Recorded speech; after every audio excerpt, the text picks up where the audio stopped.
When Mark Callahan bought the dirt-cheap parcel of land, he only sought refuge from his past.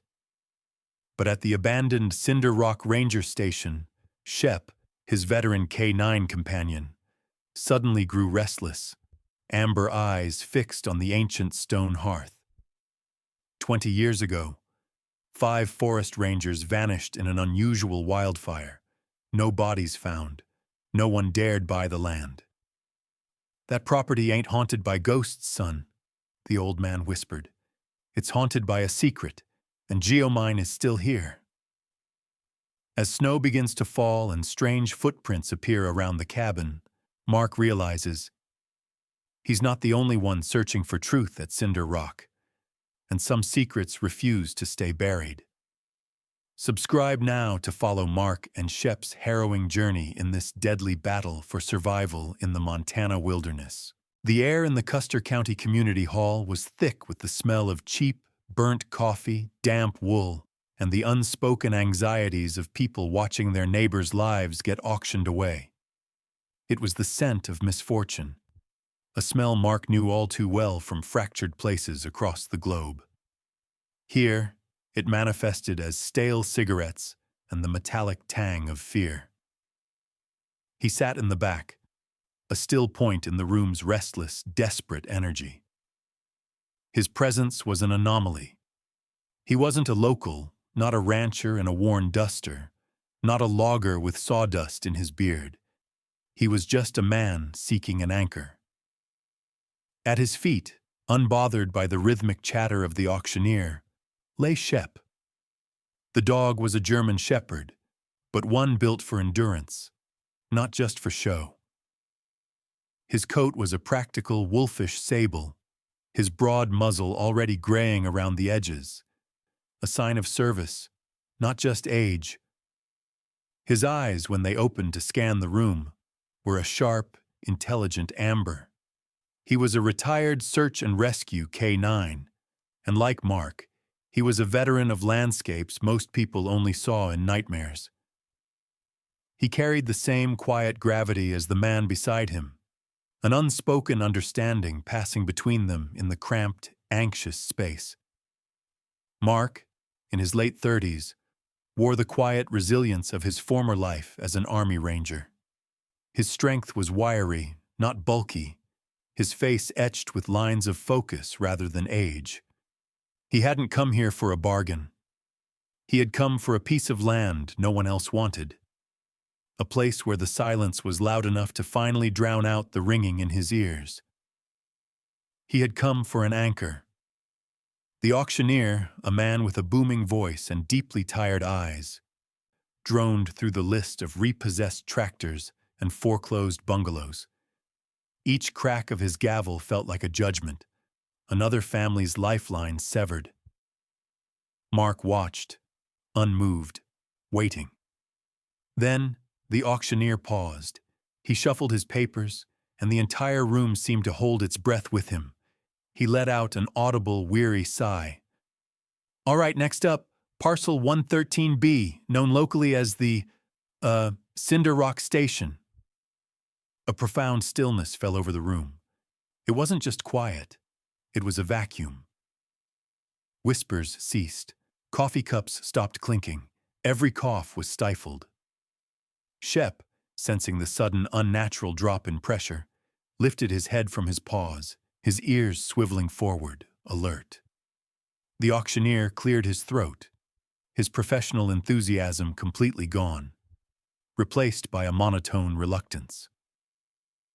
Property consists of 40 acres, bordering the national forest, includes one primary structure, condition listed as ruined. One well, status unknown. This property is sold as is, where is. It comes to the county by way of tax delinquency. 20 years of unpaid property taxes. 20 years. The number hung in the air like a gravestone. "We'll open the bidding at $500, the auctioneer said, his tone implying he expected nothing, just wanting to get it over with. Mark raised his hand, a calm, steady, deliberate gesture. 500, The auctioneer's eyes found him, a flash of surprise quickly masked. "I have 500 from the gentleman in the back. Do I hear 6? Silence. Heavy, suffocating silence. Mark looked around. The loggers and ranchers in the front rows weren't looking at the auctioneer. They were looking at him. Their expressions were a toxic, fascinating mix of pity and a strange, primal fear. No one looked angry to be losing a deal. No one nudged their neighbor to place a counterbid. They looked at him like a man willingly walking into a flooded cave. "Going once," the auctioneer rushed, eager to be done with it. "Going twice." A man in the front row, his face a leather map of sun and worry, caught Mark's eye. He gave a single, almost imperceptible shake of his head, a final, silent warning. Mark held his gaze unblinking. Sold. The gavel cracked like a rifle shot. "To the gentleman in the back for $500. As Mark stood and walked forward to sign the papers, the dam of silence broke. The room erupted in a low, buzzing murmur, a collective exhalation of tension. He caught the fragments as he passed. Voices kept low but unable to fully contain their disbelief. The cinder rock. Doesn't know what he just bought. That whole team. The clerk who took his cash wouldn't meet his eyes. She was a young woman with a pen tucked behind her ear, and her hand trembled slightly as she pushed the deed toward him across the folding table, as if it were contaminated. Her fingers recoiled as soon as he touched it. He folded the paper, tucked it into his jacket, and turned. Shep was already on his feet, waiting by the door. Mark and his dog walked out into the sharp, clean Montana air, the owners of a 40-acre ghost. Before heading out to the property, Mark needed supplies. There was only one place to go in the small, wind-scoured town: Harding's Mercantile, an establishment that seemed to be the town's beginning and end.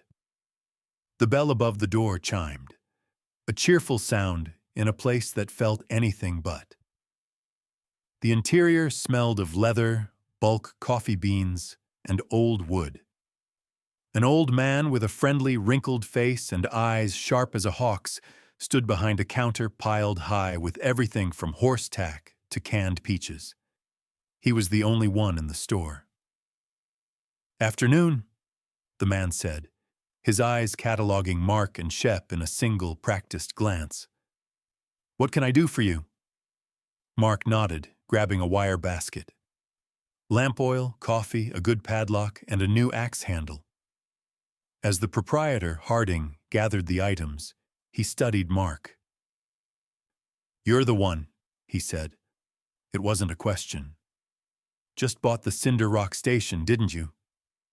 News travels fast. Harding paused, leaning on the worn wooden counter. His friendly expression faded into something serious, something carved from the same hard country as the mountains outside. "Son, news doesn't just travel in this valley. It circles, like a hawk." He wiped down a section of the clean counter with a rag. "I hope you don't mind an old man's meddling, but you need to know what you just stepped into." Mark stopped, his hand on a bag of coffee. "I'm listening." "That place, what happened up there 20 years ago wasn't no freak wildfire like the papers said." Harding lowered his voice, though they were alone. "That was a good crew, the best, led by a man named Elias Thorne, by the book. Knew that forest better than I know this store." He let the words sink in. And he was causing trouble, real trouble, for the Geomine Corporation. They were doing surveying up near the protected watershed. Elias claimed they were using seismic explosives, destabilizing the whole ridge. He filed complaint after complaint. The county, the state. No one listened. Harding bagged the supplies, his movements slow and deliberate. Then one day, a fire came out of nowhere, moved faster than anyone had ever seen. The whole station, the whole team, gone, vanished. They never even found the bodies. He tied off the bag. That's why nobody bid against you. That land isn't haunted by ghosts, son. It's haunted by a secret. And Geomine is still here. They own half the county now, including the sheriff. You be careful. Some secrets don't like to be disturbed. Mark was quiet for a moment, processing the weight of the old man's words. I appreciate the warning. Harding studied him, then glanced toward the back wall where a rack of rifles hung. He hesitated, then pulled down a Winchester Model 70, checking the action with practiced hands. He set it on the counter alongside a box of 308 cartridges. Son, I don't mean to presume, but you're heading up to a remote property, alone. That land borders the national forest. There's bears, mountain lions. He paused, letting the unspoken words fill the air. And sometimes, the two-legged kind of trouble is worse than the four-legged. He pushed the rifle toward Mark. Man's got a right to protect himself on his own property, especially when that property has a complicated history. How much? For you, Harding said quietly. Consider it part of the welcome package. No charge for the rifle, just pay for the ammunition. He rang up the rest. I liked Elias Thorne. He was a good man. If you find anything up there, anything that doesn't sit right, well, you know where to find me. Mark paid in cash, tucked the rifle case under his arm, and headed for the door. And son? Harding called after him. Mark turned. Keep that dog of yours close. Dogs know things people miss. The bell chimed again as Mark and Shep walked out into the sharp Montana air, now carrying more than just supplies. The drive out of town was a steady, winding unwinding of civilization. Pavement gave way to gravel. Gravel became rutted dirt. And finally, the dirt trail vanished into a barely there track choked with alder and pine.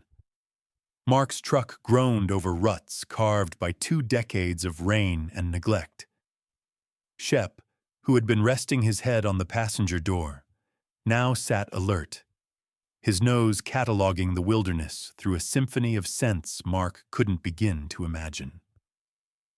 After an hour of grinding in low gear, the trail opened into an overgrown clearing, and there it was. The Cinder Rock Station was a skeleton. What had once been a sturdy log structure was now a monument to violence. Thick log walls stood on 3 sides, the 4th completely gone, replaced by a maw of charred timbers and open air. The collapsed roof sagged inward like a broken spine. Its supports blackened and snapped. It looked less like a building and more like a funeral pyre left to rot in the mountain rain. Mark killed the engine. The silence that rushed in was absolute, heavier than the auction halls. The only sound was the wind whispering through the skeletal rafters. Well, buddy, he said softly, this is it. Shep let out a low woof but didn't bound out. He stayed close as Mark approached, the air thick with old ash, damp earth, and the sharp scent of pine. Inside was worse. Rotted floorboards, animal nests, and debris were everywhere. A cast-iron stove had rusted into a solid orange lump, but at the far end, the stone hearth stood intact. It was massive, built from river rock and mortared with something that had survived what the logs couldn't. It was the only part of the structure that seemed whole, a chimney of gray stone rising defiantly from the wreckage. This, Mark thought, was the only viable shelter. He unslung his pack and began the grim work of clearing a space, tossing aside charred planks and debris. Shep, meanwhile, began his own investigation. As a former search and rescue K-9, he was trained to work collapsed structures. He moved with purpose, sniffing the piles of debris, the rotted corners, and the base of the walls. Mark was prying at a heavy, waterlogged beam when Shep started acting strange. The dog wasn't circling the clearing. He was focused intently on the one intact thing, the hearth. He wasn't looking at the firebox itself, but at the heavy flagstones that formed the foundation at floor level. He sniffed at a specific seam where the stone met the rotted floor, then whined, a low, insistent sound. "What is it, buddy?" Shep looked at Mark, then back at the stone, pawing at the crack. It was a clear, trained alert. "Something is here." Mark knelt. He saw nothing but old mortar and ash, but he trusted the dog.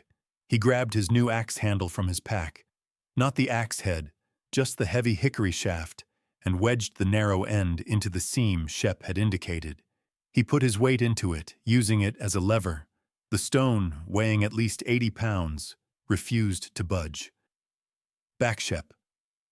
Mark repositioned the handle, found a better purchase, and threw his entire body weight against it. There was a sucking sound of a seal breaking, and the heavy stone shifted, scraping against the dirt floor. He pried it up, flipping it over. Beneath was a small, dark void, a hollowed-out cache deliberately carved from the packed earth.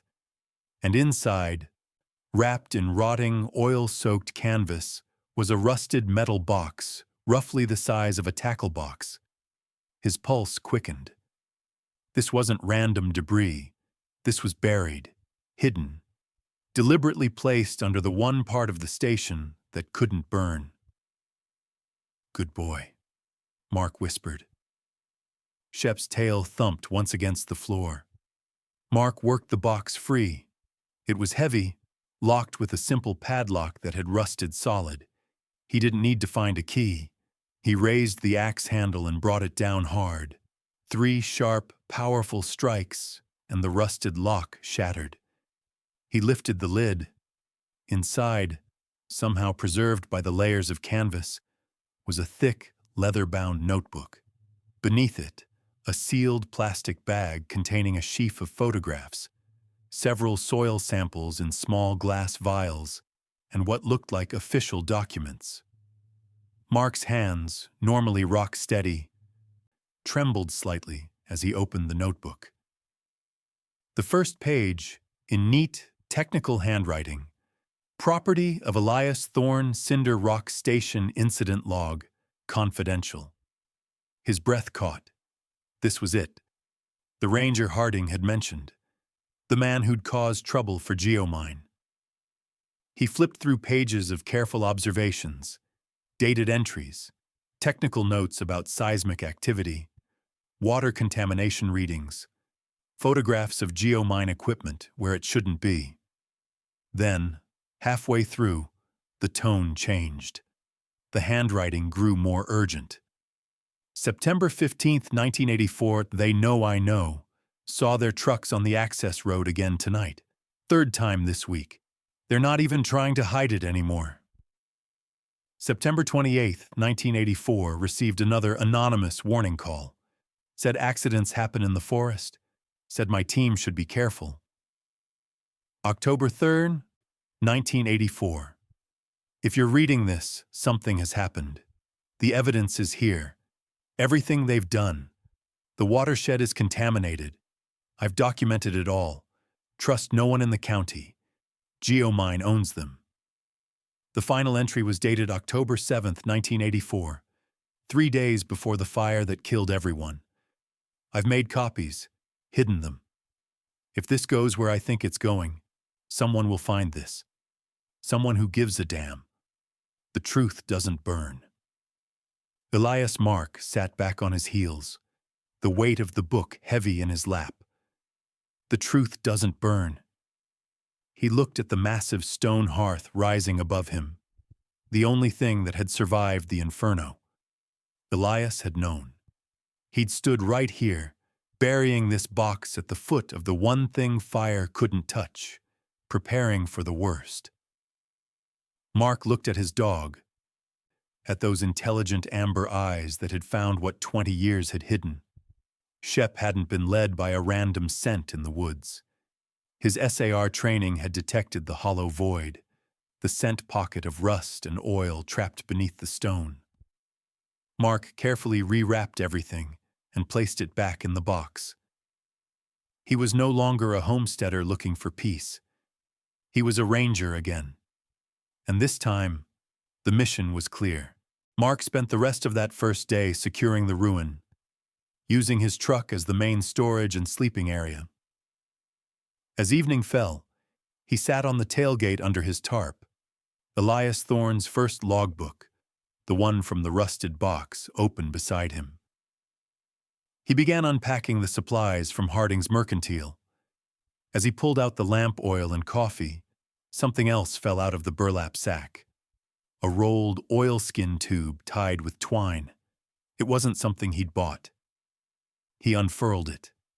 It was a topographical map, old, worn at the creases.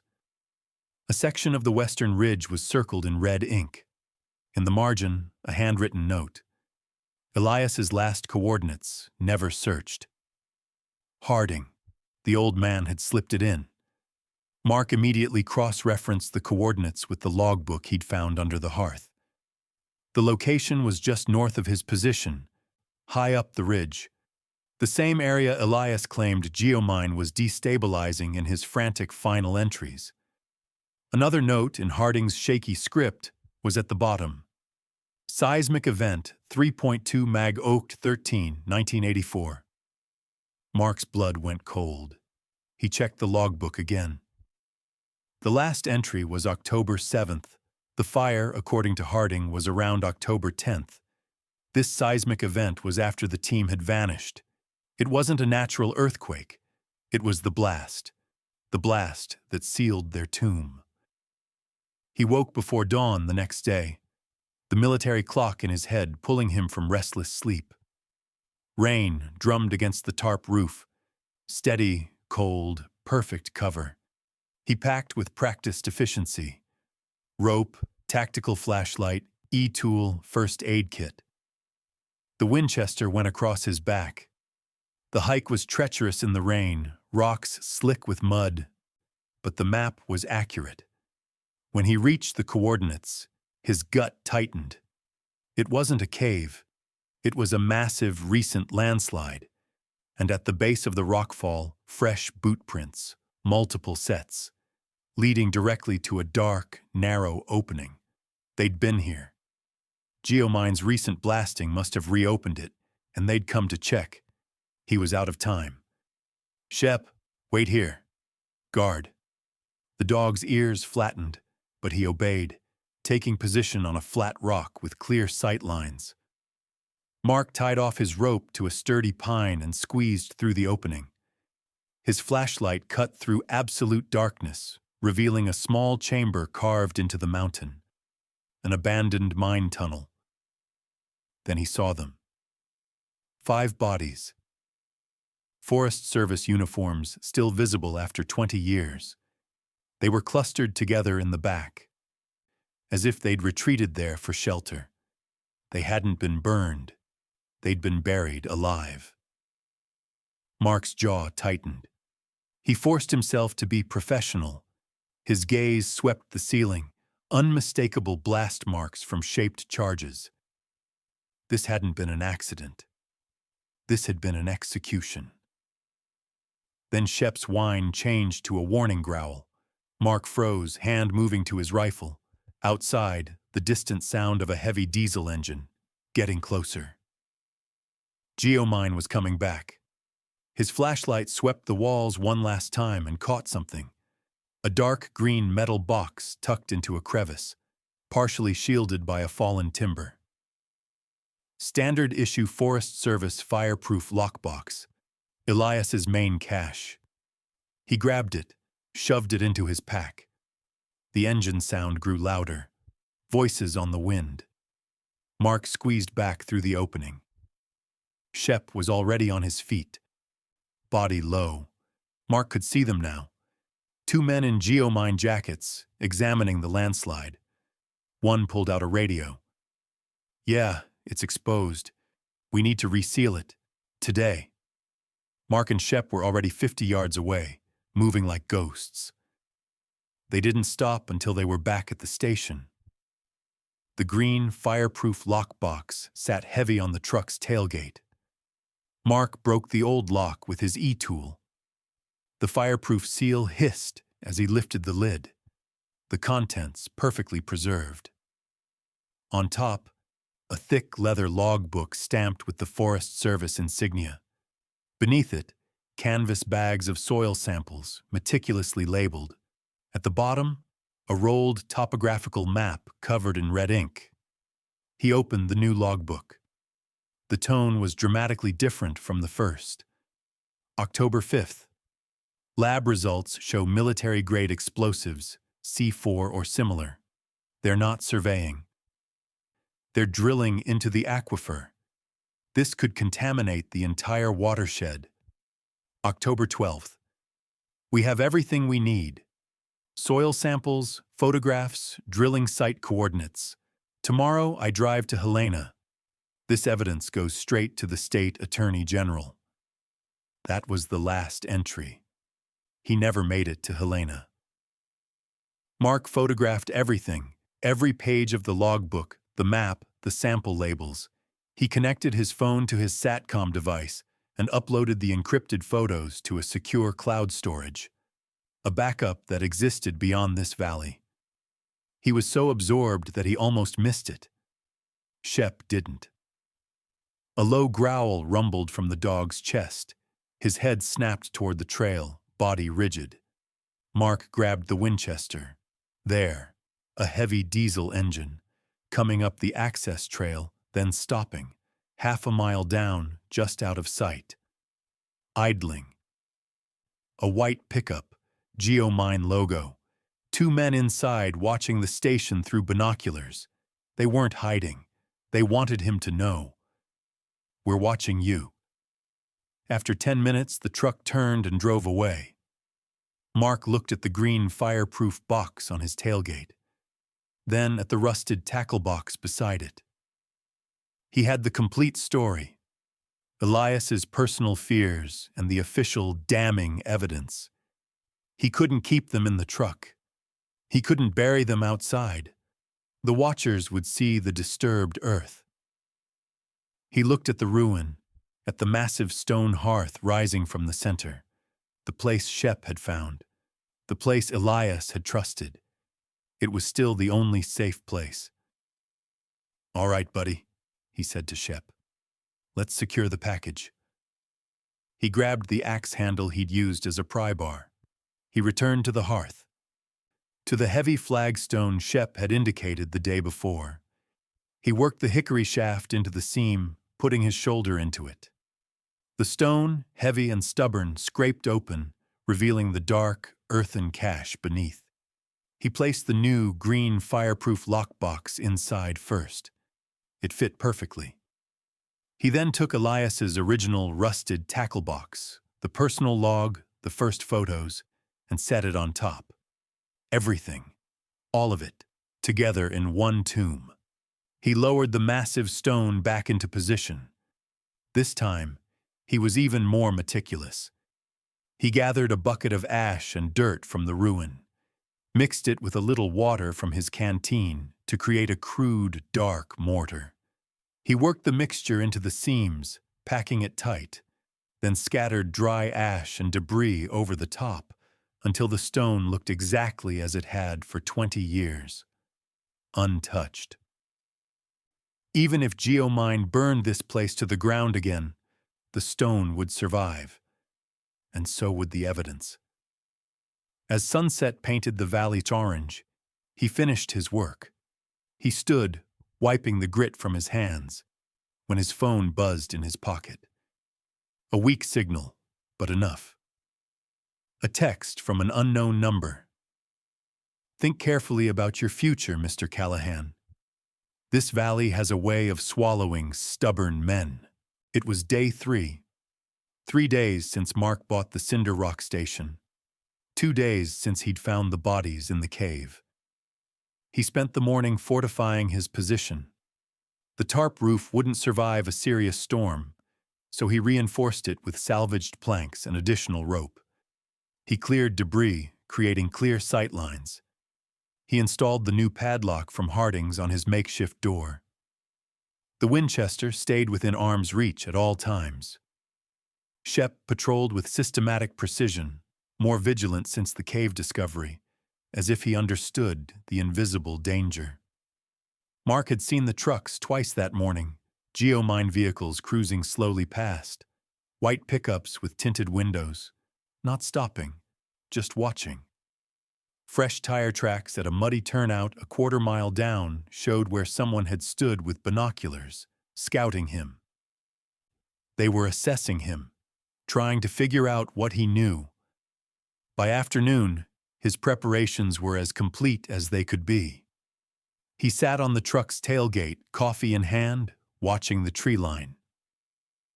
The weather forecast warned of a major storm rolling in Friday night. High winds, heavy rain. Friday night, 2 days away.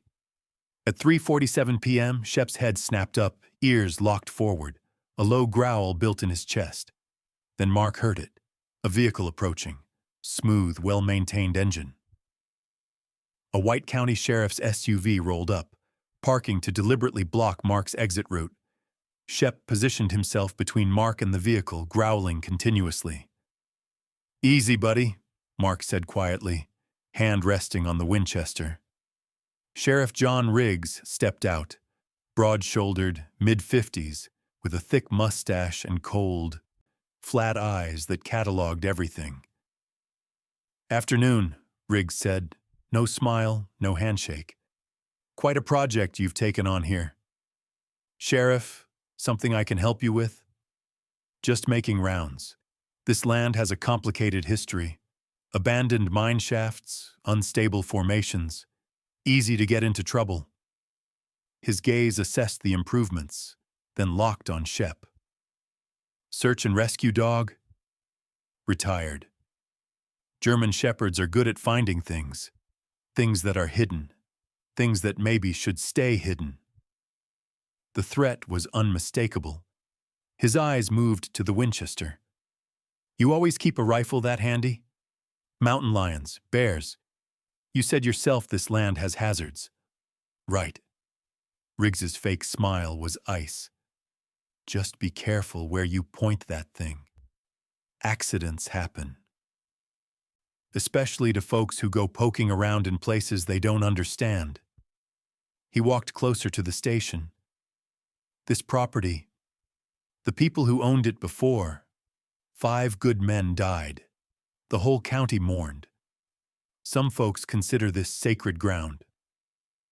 I'm not disturbing anything, just making it livable." "Good, because those men died in a wildfire. Natural disaster.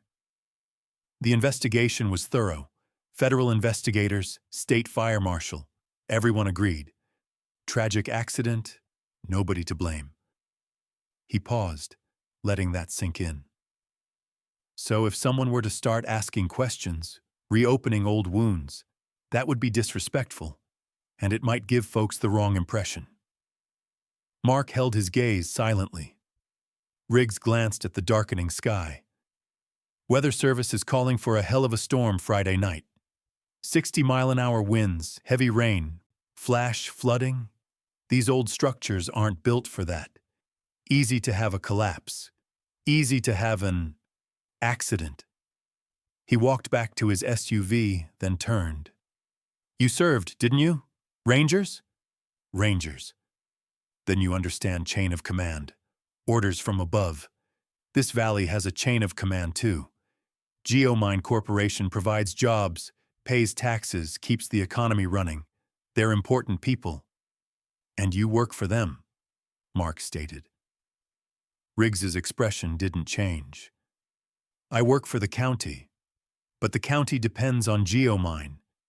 When they have legitimate safety concerns, about someone trespassing near their operations or disturbing hazardous old sites. I take those concerns seriously. He climbed into his SUV. Keep that dog on your property. Don't go wandering into restricted areas. And maybe think about whether this place is really worth the trouble. The engine started. He leaned out the window. Be a shame if something happened to a decorated veteran, especially one with a good dog. The SUV rolled away, leaving Mark and Shep alone in the gathering darkness. By noon the next day, Shep's growl changed, deeper, more intense. A brand new black pickup truck rolled into the clearing, its paint immaculate.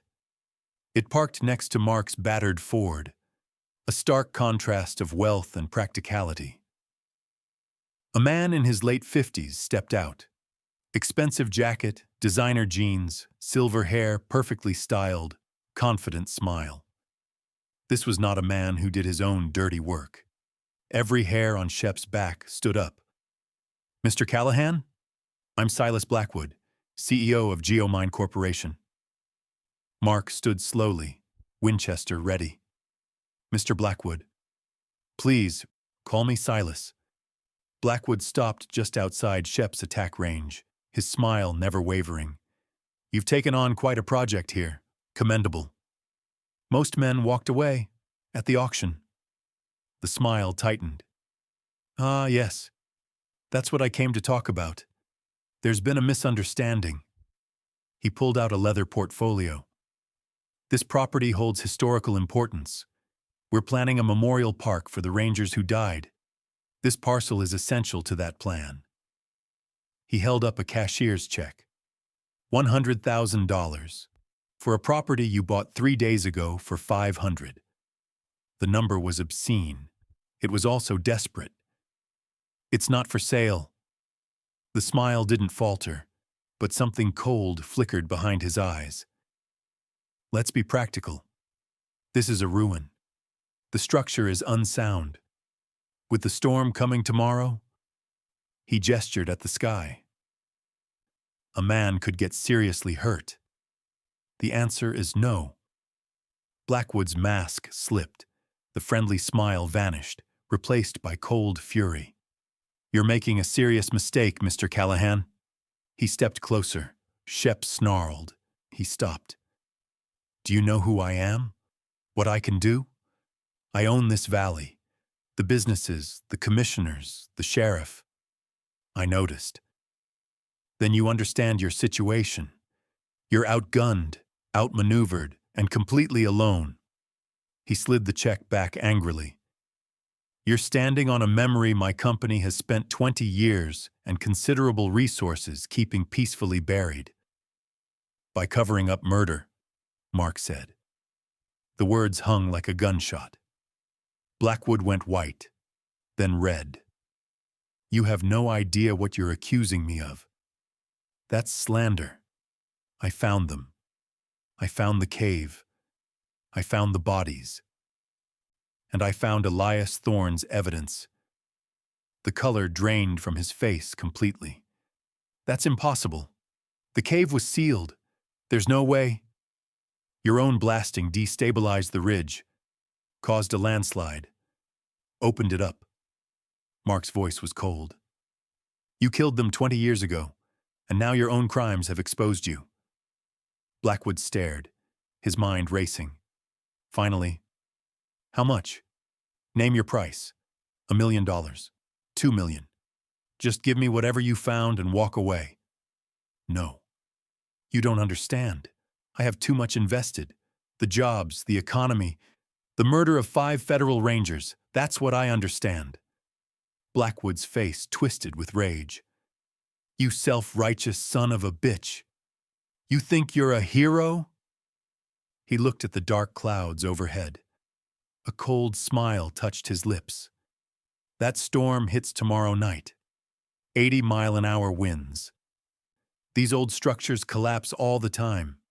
And you're so isolated. Even with a good dog, search and rescue can take days. Sometimes they never find anything at all. The threat was raw and explicit. You have until sunset tomorrow. Pack your things and leave. Or I promise you, when the sun comes up Saturday morning, you won't be here anymore. He walked to his truck before getting in. And whatever evidence you think you have, it won't matter if you're dead. Nobody will ever know. Just like nobody ever knew about Elias Thorne. The engine roared. The truck spun its wheels and sped away. Mark stood motionless. He checked his watch. 1:17 p.m. Thursday. Blackwood had given him until sunset Friday. Roughly 30 hours. But Mark knew the truth. They wouldn't wait. Tonight or tomorrow during the storm, they would come. He needed insurance. He pulled out his phone. 1 bar of signal. Barely enough. Time to make the most important call of his life. It was 1:30 p.m. on Thursday. Blackwood was gone, leaving only tire tracks and an explicit death threat. Mark stood in the clearing, the silence heavier than before. His tactical analysis was brief and brutal. He was alone, on remote terrain, against a wealthy, powerful enemy who had already killed 5 men and controlled the local law. His cell phone was useless, but he hadn't come to Montana unprepared. He went to his truck and retrieved a hard-sided case. Inside was a military-grade Iridium satellite phone. He powered it on, the antenna locking onto a signal high above the earth, bypassing Geomine's valley entirely. He scrolled through his contacts and stopped on one name.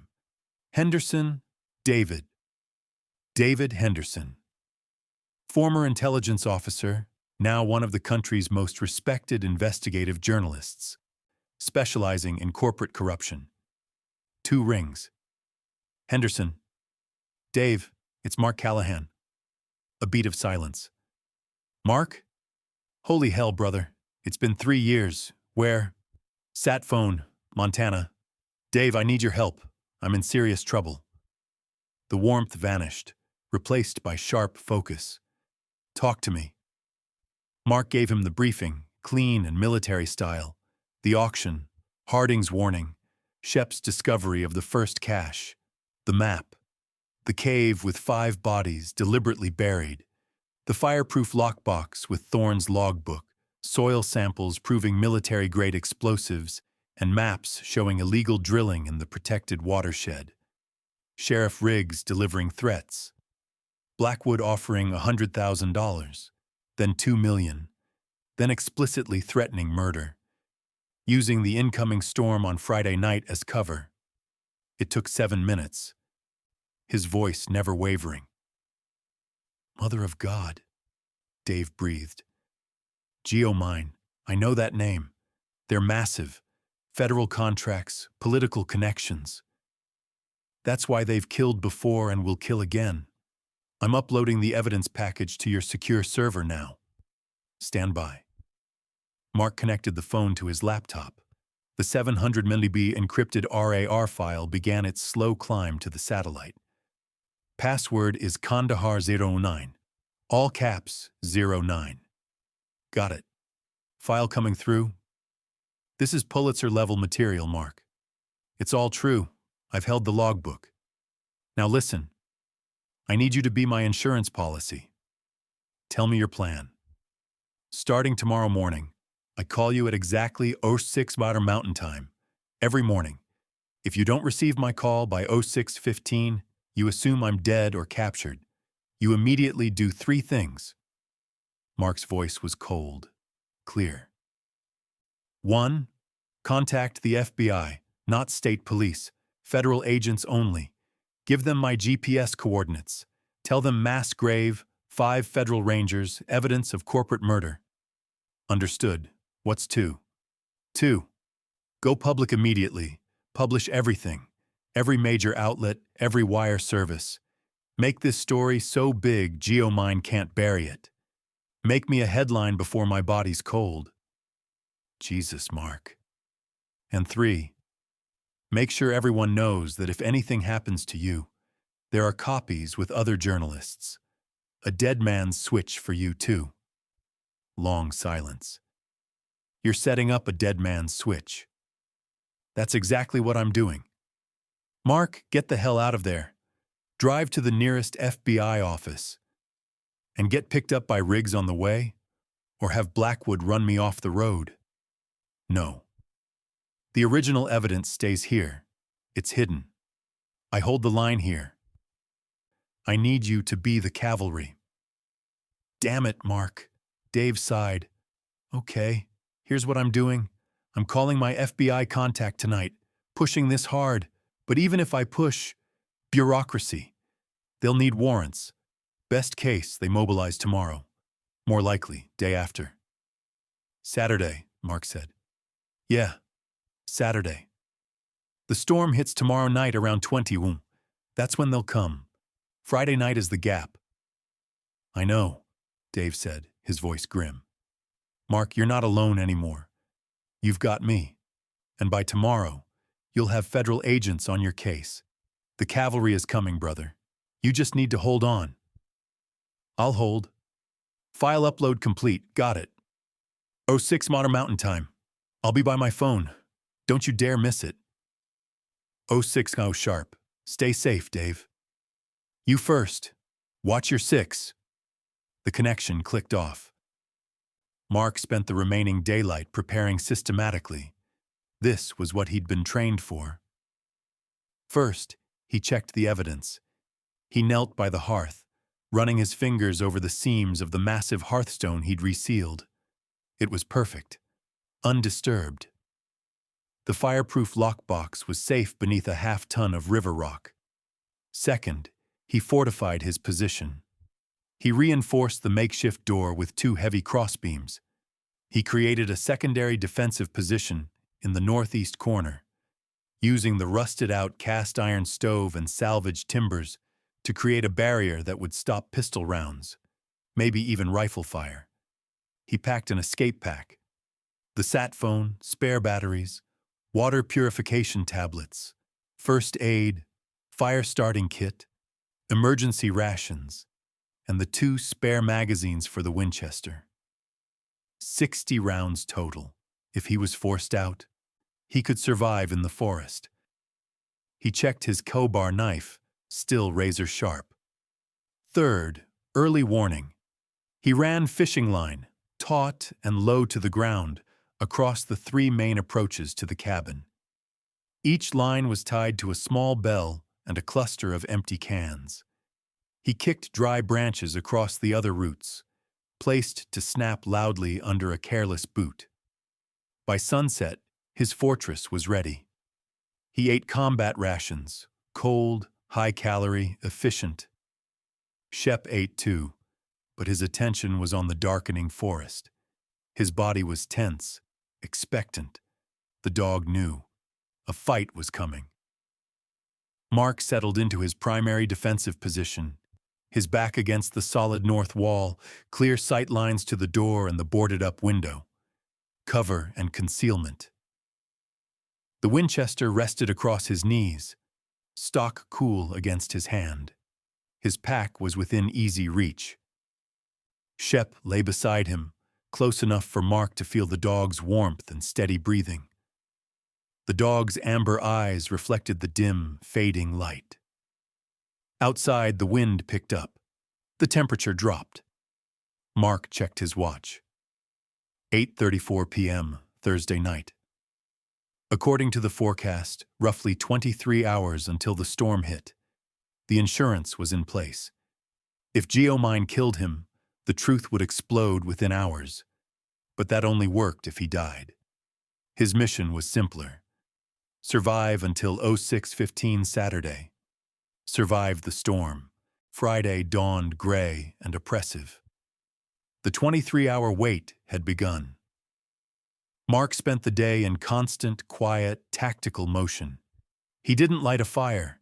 He ate cold rations. He and Shep moved like ghosts on their own property, running silent patrols to the tree line, observing. He checked his tripwires twice, ensuring the rain-soaked fishing line was still taut. He reinforced the crossbeams on the door. He watched the distant access road through his rifle scope, spotting the white geomine truck once, parked for an hour, watching him. They were waiting. Waiting for the dark.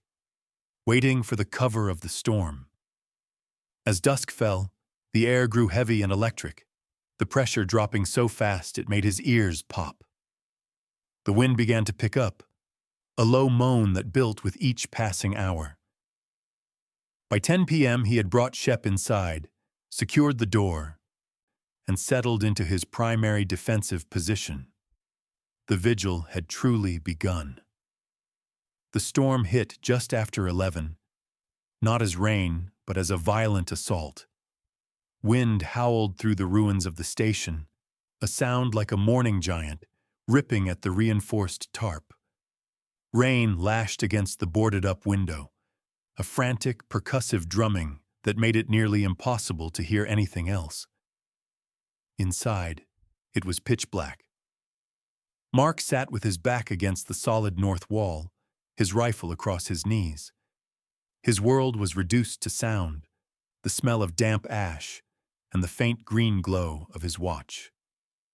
11:47 p.m., Shep lay beside him, a warm, solid presence in the dark. His ears, unlike Mark's, were swiveling independently, cataloging every creak of straining timber, every groan of the ruined structure as it fought the wind. He was Mark's early warning system. Hours passed. The adrenaline had faded, leaving a dull, bone-deep tension. Nothing happened. 1:23 a.m., a sudden loud crash from the far side of the ruin as a section of the weakened roof finally gave way. Mark's finger moved to the trigger, his heart slamming against his ribs. He froze, listening, every nerve alight. Nothing. Just the wind. Just the storm claiming its due. Shep lifted his head, a low rumble in his chest, then settled. False alarm. Mark was exhausted. In Afghanistan, he'd had a team. They'd taken shifts, watched each other's backs. Here, there was only Shep. 2:41 a.m. His eyes were heavy, burning. The storm's rhythm was almost hypnotic, a lullaby of violence. No. Stay awake. Stay sharp. He bit the inside of his cheek, the metallic tang of blood a welcome jolt. Doubt crept in. Maybe he was wrong. Maybe Blackwood's threat was just that. A threat. Maybe the storm was too bad even for them. 3:30 a.m. The storm was easing. The wind's howl dropped to a mournful whistle. The rain softened. Maybe they weren't coming. Maybe at 6 a.m. he'd call Dave and say, "False alarm." 3:41 a.m. Shep's entire body went rigid. It wasn't gradual, it was instantaneous. One moment, he was a resting dog. The next, a coiled spring. His head snapped toward the back window, the one Mark had boarded up. A growl, so low it was more a vibration in Mark's boot than a sound, vibrated in his chest. His amber eyes, fully dilated, were locked on the wall. They were here. Mark raised his rifle, clicking the safety off. The sound was deafening in the sudden quiet. He moved silently, sliding from his wall position to the cover of the heavy workbench he'd reinforced. Then, a faint scrape, metal on wood, a crowbar testing the boards he'd nailed over the window. They weren't knocking. This was an execution. The scraping stopped, a pause, then a sharp crack as wood splintered. A board was ripped free. A powerful flashlight beam cut through the darkness. It swept the room, finding his empty sleeping bag and pack in the corner. The decoy. "He's in here! Riggs, he's in here!" A voice hissed from outside. The window exploded inward as a heavy boot kicked the remaining boards free. Two men in dark tactical vests climbed through, practiced and efficient. The first man was large, broad-shouldered, pistol held low and ready. The second was leaner, faster, a long hunting knife gleaming in his hand. Both focused on the decoy in the corner, expecting to find a sleeping man. They never saw the shadow opposite. Shep launched from the darkness with no warning bark. He was a 90-pound missile of focused fury. He bypassed the first man entirely, his training instantly identifying the more agile, lethal threat: the knife. He slammed into the second man's legs with full momentum. The man yelped, arms pinwheeling as he fell backward, the knife spinning away into the debris. And as the man fell, Shep struck. His jaws clamped down on the man's right forearm, over 230 pounds per square inch of pressure. Mark heard the wet, sickening crunch of bone fracturing. The man shrieked, a high, terrified sound that cut through the fading storm. Shep didn't rip or tear. He bit, held, and neutralized. His training was absolute. The first man spun, disoriented. "Get off him! Get off!" He raised his pistol, trying to aim at the thrashing dog in the darkness. "Drop it!" Mark's voice roared from the shadows. The man froze, the flashlight beam finding the muzzle of the Winchester pointed directly at his center mass. "I said, drop it! 3 seconds!" The pistol clattered to the floorboards. "On your stomach. Hands behind your head. Now." The man complied, pressing his face against the damp floor. "Don't shoot. We were just supposed to scare you." "Shut up. Shep, release, heel." The dog released immediately, backing away, a thin line of blood on his muzzle.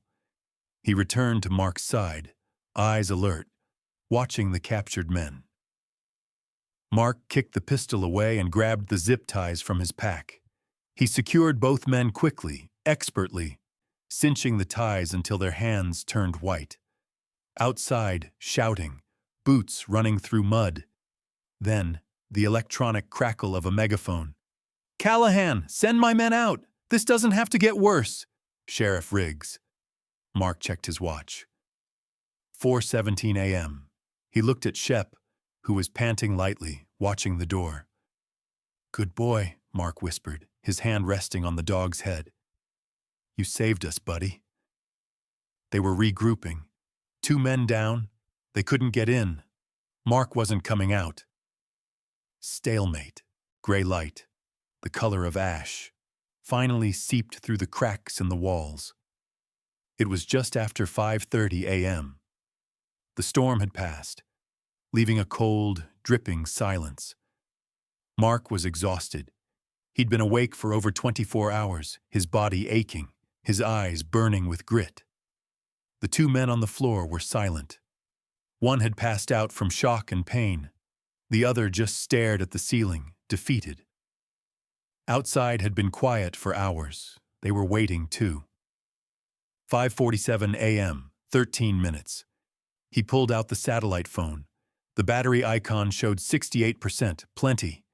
He powered it on, listening to the faint beeps as it searched for a signal. 1 bar, weak but functional. He moved near a gap in the logs. 6:00 a.m., Mark dialed. He didn't wait for a full ring. "Henderson." Dave's voice was tight, anxious. "Dave, it's Mark." "Jesus Christ, Mark. Are you—" "I'm alive. They came. Last night, 3:40 a.m. 2 men tried to breach. I'm okay. Shep's okay. They're not." "Are they?" "One injured badly, both secured. But Dave, listen, more outside. Sheriff Riggs is here. Probably Blackwood." "I'm barricaded, but they're still here. I need you to make those calls. Now. FBI, federal marshals. Today, not tomorrow." "I'm on it. I'll call Seattle FBI first." Crack, thwack! A high-velocity round tore through the rotted log wall, exploding splinters of wood just inches from Mark's head. It wasn't a random shot. They had a rifle. They were watching. Mark yelled, diving for the floor, dragging Shep with him. "They're shooting at me! They know I'm on the phone!" "Mark?" Dave's voice was a tinny scream from the phone. "Mark, what's happening?" Thwack, thwack. Two more shots, a controlled volley, peppering the wall where he'd been standing. Mark scrambled behind the workbench, the sat phone still clutched in his hand. "Dave, send them! Send them fast!" He raised the phone to his ear, but as he did, another round smashed through the ruined window and struck the phone. The impact was violent, ripping the device from his grasp. It skittered across the floor, its screen a shattered spiderweb. The line was dead. The insurance was activated. But the call was cut short. Dave knew he was alive at 6:00 a.m., and he knew he was under direct fire at 6:01 a.m. Either way, the cavalry was coming. Mark just had to survive until they got here. Engines started outside. Doors slammed. The electronic click of a megaphone. "Callahan! I know you just called someone! We saw the antenna!" Blackwood's voice, amplified and arrogant. Mark moved to a crack in the boards, peering out. Riggs's white SUV, Blackwood's black pickup, and a third truck, larger, industrial, with a covered bed. "You think help is coming. But Mark, the nearest FBI office is Seattle. 3-hour drive. Minimum. We have time." Silence. "Give us the evidence. Logbook, samples, map, and we leave. Right now. Before anyone arrives. You'll be the hero. We'll be fugitives, but we'll be alive. So will you." Mark said nothing, his eyes fixed on the industrial truck, Geomine logo on the door. "Or we do this the hard way," Blackwood continued. "We have all day. Supplies, fuel, tools." A terrible, cold certainty formed in Mark's mind. A mining CEO. Industrial explosives. "Last chance, Callahan. Send out the evidence. 5 minutes." Mark looked at Shep. The dog was staring at the door, a low rumble in his chest. "Your 5 minutes are up." Blackwood's voice came again, cold and final. "So be it. In 20 years, no one remembered Elias Thorne. In another 20, no one will remember Mark Callahan." Boots squelched in the mud. Orders given. Movement around the perimeter. Mark moved to a different vantage point, peering through a narrow gap near the door. One of Blackwood's men was crouched low, placing something against the building's exterior wall. A small, wrapped package 6 inches across, with wires protruding. Explosives. He moved to another crack. Same thing on the opposite side. They were placing controlled demolition charges around the foundation. "Riggs, I don't know about this," one man called out. "This is murder." "Shut up and finish." Riggs's voice snarled. "We're in it now. All the way in." "You want prison for life?" "He's a witness," Blackwood's voice cut in, cold as steel. "He has evidence. He just called the FBI. We're done unless we clean this up, all of it. Finish the job." Mark felt a strange calm. This was it. They'd collapse the building, bury him and the evidence, and claim storm damage, just like 20 years ago. He moved quickly, gathering his gear. The rifle, the pack with the destroyed sat phone. Its very destruction was evidence. Water. Flashlight. He moved to the back corner, to a section of wall he'd identified days ago. The logs here were older, more rotted. His emergency exit. He could hear them outside, unspooling wire. "Charges set. We're clear." "Everyone back to the trucks," Riggs ordered. "What about the men inside? Our guys?" "Collateral damage," Blackwood said, his voice closer. They knew the risks. The conscious man inside moaned, a soft, hopeless sound. "Goodbye, Callahan," Blackwood shouted. A soft electronic beep, the detonator being armed. Mark looked at Shep. "Ready, buddy?" He kicked hard at the rotted wall. Wood splintered, kicked again, once more. The boards gave way. "Sheepy, go out now!" The dog squeezed through. Mark grabbed his pack, pulled himself through into the cold morning air just as the world exploded. The sound was immense. A deep, concussive boom that Mark felt in his chest, his bones, his teeth. It wasn't a single explosion, but a rapid sequence as each charge detonated. The shockwave hit him like an invisible giant, lifting him off his feet. He hit the mud hard, rolling, covering his head. Behind him, the cinder rock station came apart. Exterior walls blew outward in splinters and debris. The roof collapsed inward with a tremendous, grinding crash. Dust and smoke and ash billowed into the sky. When the sound stopped, Mark lifted his head, his ears ringing. He was 50 yards away, bruised and battered, but alive. Shep was beside him, shaking his head, ears flat but unhurt. Where the station had been was now just a heap of broken timber and stone. Through the ringing, shouting, engines revving. Mark rolled onto his stomach, low-crawling toward his truck, Shep following. He reached the rear wheel, unslung his rifle. Muddy but functional. He chambered around. Figures were approaching the ruins. Blackwood, Riggs, the two remaining hired men. They thought he was dead. Blackwood walked to the rubble's edge, his face a mask of grim satisfaction. "It's done," he said. "Finally done." "Where's the fireproof box?" one man asked, peering into the debris. "Under tons of rubble," Blackwood said. "Even if they excavate, it'll take weeks. By then—" "Blackwood," Mark's voice, steady, cold, carrying across the clearing like judgment. All four men spun around. Mark stood 20 yards away, emerged from behind his truck, his rifle raised and aimed. Shep was at his side, hackles up, teeth bared, a low growl tearing from his chest. Blackwood's face was a canvas of shock, disbelief, and raw fear. "No, you were—" "I was inside. Then I wasn't." Funny how that works. Riggs's hand moved toward his holstered pistol. "Don't." Mark's voice was flat, the rifle unwavering. "You'll be dead before you clear the holster. All of you, hands up. Now!" The two hired men raised their hands immediately, faces pale, will to fight gone. They'd signed up for intimidation, not a war with a ranger. Riggs hesitated, then slowly raised his hands. But Blackwood was different. Desperation and rage twisted his features.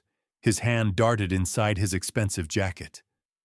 "Blackwood, don't!" Riggs started. Blackwood pulled out a small, snub-nosed pistol. "If I'm going down, I'm taking you with me." The rifle crack was sharp, final. Blackwood's pistol flew from his hand, his scream following as the .308 round tore through his wrist. He collapsed to his knees, clutching the shattered hand, the pistol lying useless in the mud 10 feet away. "Next one goes through your chest," Mark said. "Don't test me." Blackwood writhed, his face a mask of pain and disbelief. You can't. There's no evidence. It's buried. It's all buried." Mark allowed himself a cold, tight smile. "You really think I'd keep it in the building, Blackwood? After you made it clear you were coming for it?" Blackwood's eyes widened. "Where?" "Under the stone hearth. The one part of your demolition still standing. See it?" Mark gestured with his rifle. Rising from the smoldering heap of rubble was the intact stone chimney and hearth. It stood like a monument, exactly as Mark had calculated. Stone and mortar, built to last, too heavy and dense to be destroyed by perimeter charges. "The fireproof box is sealed under a half-ton hearthstone," Mark said, his voice carrying in the sudden quiet. "Protected by 3 feet of river rock and clay. Your fireworks didn't even scratch it, but thanks for doing the excavation work." Blackwood's face went gray. He had lost, completely. And in the distance, so faint at first he thought he might be imagining it, Mark heard it. Sirens. Faint, high, and growing louder. The sirens grew, multiplying, echoing off the mountainside. Multiple vehicles, approaching fast. The first to roar into the clearing was a black Suburban with FBI emblazoned in white on the side. It skidded to a stop, 4 agents in tactical gear pouring out, rifles raised. FBI! Everyone on the ground! Now! Mark Callahan! Mark shouted back, not moving his rifle. I'm the one who called for help. These men just tried to kill me. He pointed. The one in the jacket is Silas Blackwood, CEO of Geomine. He just detonated explosives to bury me alive. The one in the uniform is Sheriff Riggs. He's with them. More vehicles arrived. 3 more FBI Suburbans, 2 state police cars. Agents swarmed the scene. A tall man in his 50s, FBI windbreaker over body armor, approached with his hands visible. Mr. Callahan, I'm Special Agent Thompson. Your friend David Henderson called us. I need you to lower your weapon. Mark studied him, then slowly, deliberately, lowered his rifle and clicked the safety on. They're all yours, Agent Thompson. FBI agents immediately moved in, securing the 4 men. Blackwood was cuffed, a medic applying a tourniquet to his arm. Riggs was pulled to his feet, his face defeated, cuffs tight behind his back. Thompson approached Mark. Are you injured? Bruised. Nothing serious. My dog and I got out just before the explosion. Thompson looked at the smoking ruins, then at the intact stone hearth. Your friend said you had evidence, physical evidence, a logbook. Under that hearthstone, in a fireproof box. He also told us about 5 bodies, Forest Service rangers from 20 years ago. They're in a collapsed cave 3 miles north. I can show you on a map. The man who led them, Elias Thorne, kept a detailed logbook, soil samples, a map showing Geomine's illegal drilling. It's all in that box. Mark's eyes scanned the rubble, and his blood ran cold. Jesus. There were 2 men inside when the charges went off. Blackwood's men. They were injured. I'd secured them, but... Thompson didn't hesitate.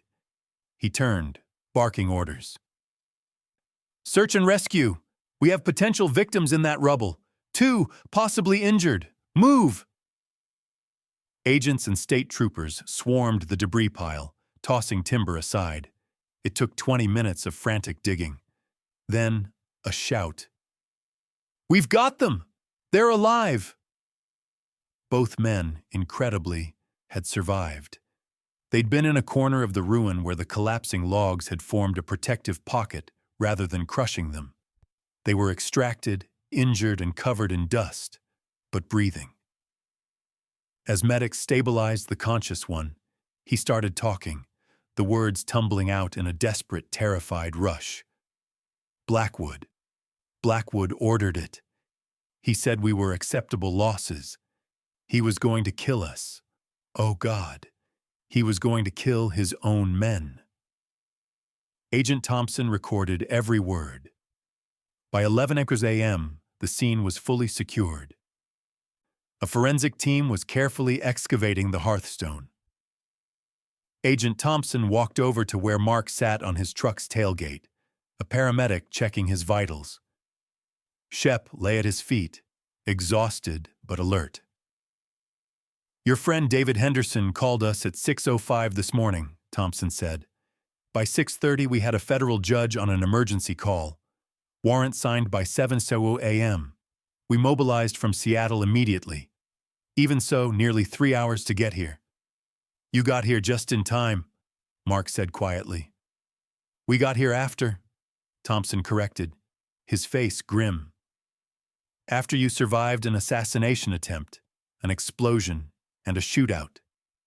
Mr. Henderson's evidence package was extensive. Detailed. Photos, scans, coordinates.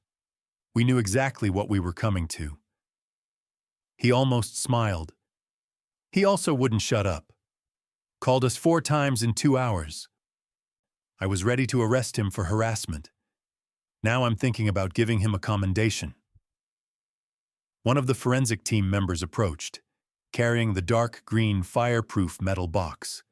It was covered in ash and dirt, but intact.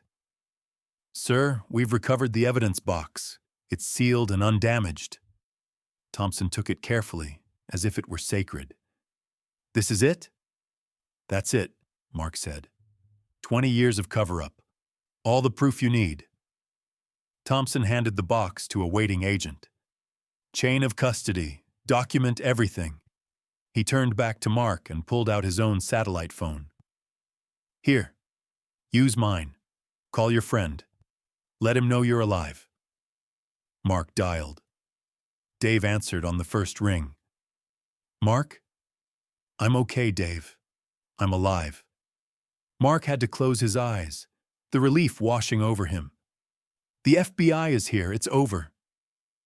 He heard a long, shaky exhalation on the other end. "Jesus, Mark. When the line went dead this morning, I thought, I know. But I'm okay. Shep's okay. And Blackwood's in custody. You did it, brother. You got them here." "You did it," Dave corrected, his voice thick with emotion. "You survived. You held them off. I just made some phone calls.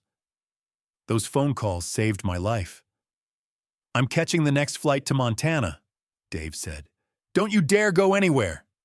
"I'm not," Mark said, hanging up. Agent Thompson was waiting patiently. "Ready to give us that statement?" Mark looked around, at the ruins of the station, at the FBI agents and state troopers swarming the scene, at the intact hearthstone, now surrounded by investigators. He looked down at Shep, who looked up at him with those intelligent, unwavering amber eyes. "Yeah," Mark said. "I'm ready. Let's finish this." 6 weeks later, spring had come to the high country. The last of the snow had melted from the valley floor, leaving a carpet of impossible green. The Cinder Rock Station, or what was left of it, had been excavated, documented, and cleared by federal investigators. All that remained of the original structure was the cleared foundation and the tall, defiant stone hearth. It no longer stood alone. Affixed to the river rock was a new bronze plaque. Mark stood before it, his hands in his pockets, Shep sitting patiently at his side. The air smelled of fresh-cut pine and damp earth. In memory of Elias Thorne and the Cinder Rock Ranger team, Robert Chen, Sarah Martinez, James Killian, David Brooke, who died protecting this land. October 1984. Some secrets don't stay buried. The sound of hammers and saws echoed from behind him. A new construction crew was at work. "The FBI finished their report," a voice said. Dave Henderson came to stand beside him, holding 2 cups of coffee. He handed one to Mark. 23 indictments. Blackwood, Riggs, 4 of Blackwood's top executives, a state official, 3 county commissioners, and 11 others. The conspiracy went deeper than anyone thought. "And Blackwood?" Mark asked, his voice quiet. "He'll die in prison. They're charging him with 5 counts of first-degree murder for the Rangers, 2 counts of attempted murder for you and his own men, destruction of evidence, conspiracy, racketeering. The list goes on." The evidence from Elias Thorne's logbook was ironclad.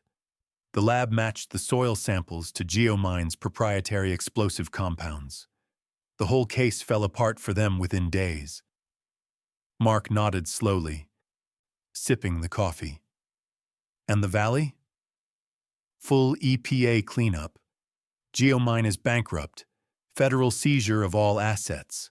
The company's being dissolved. The watershed is already being restored. They estimate it'll take 5 years, but they'll do it right this time. Dave paused. You gave hundreds of families their future back, Mark. Elias Thorne's family, too. They finally got to bury him.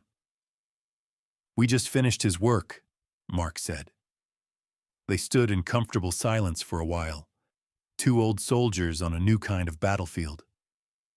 So, Dave finally asked, what's next? You could go anywhere. They're offering you a reward. The FBI, the state, hell, 3 different publishers want to give you a book deal. You could... I'm staying, Mark said. Dave looked at him, surprised. Here? After everything? Mark looked around, at the vast, silent mountains, their peaks still white against a sharp, blue sky, at the tall pines whispering in the spring breeze. He looked at the clear creek running along the edge of his property, no longer polluted, running clean for the first time in decades. He looked at the construction crew building his new home, modest, solid, built to last, its foundation tied to the original stone hearth. He looked down at Shep. The dog had a new leather collar and, absurdly, a small medal from the Montana State Police for valor, which Mark kept on his truck's dashboard. But to Mark, he was just Shep, his partner, his friend. This is home, Mark said simply. This is where I'm supposed to be. Dave smiled, understanding. Then I guess I'll visit, often. You'd better. Behind them, the sound of construction continued. Hammers hitting nails, saws biting through lumber, the beep of a backing truck. They were building something new on a foundation of truth, building something that would last. Mark had come to this place seeking an escape from the ghosts of his past. He found danger, conspiracy, and a fight he hadn't been looking for. But in the midst of it all, standing on the ashes of what was, he had also found a purpose, a future, and a bond with a loyal, sable-colored dog that had proven unbreakable. The Cinder Rock Station was gone, but what rose in its place would be something better, something true. Mark Callahan was home, and this time, he was staying.